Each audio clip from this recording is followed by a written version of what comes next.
Hey y'all, happy Monday.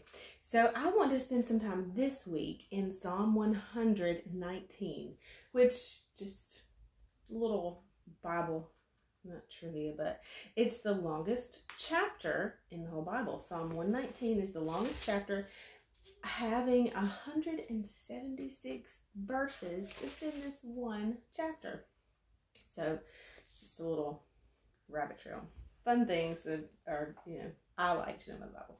Anyway, we spent last week talking about Proverbs chapter 4 and that famous passage, or that well-known passage that says, "My son, attend to my words, submit to my sayings." And even as I say it, I still hear Joshua 1.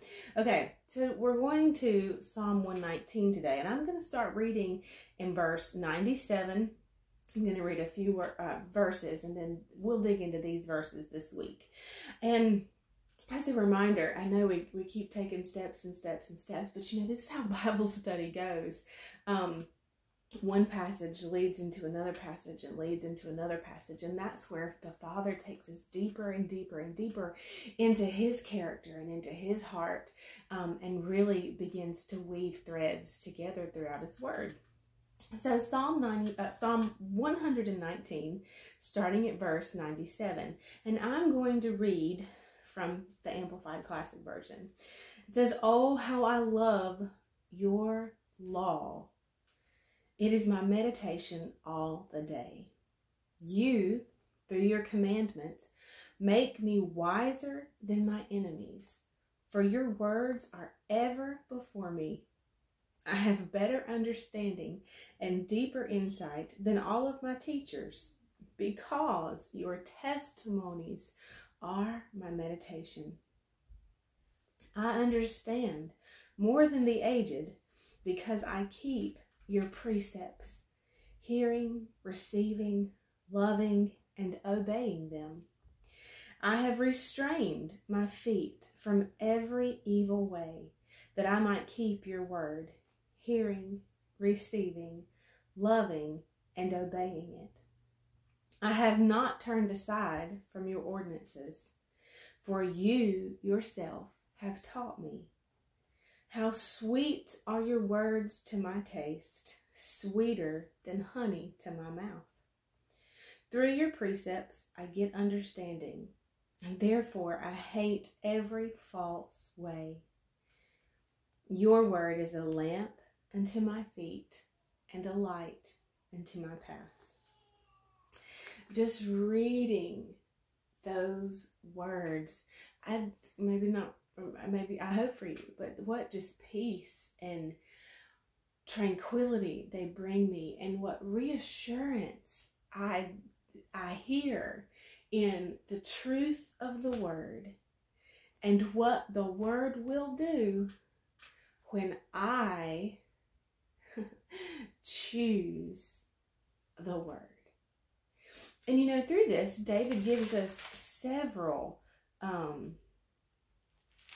examples of the word setting us apart from other people. It says, your word makes me wiser than my enemies. I have better understanding and deeper insight than my teachers. I understand more than the aged. So the word can give you information, insight, wisdom, understanding in areas that maybe you don't excel at.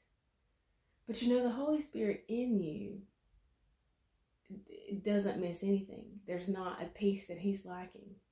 And so particularly, again, we talked last week about making decisions and seeking Him first and putting His word in the center of our hearts. And so He knows and sees what we don't know and see. And if we spend time meditating on His law and His words and His precepts, it's His righteousness, it's His way of doing and being right, then we're going to be able to make the right choice.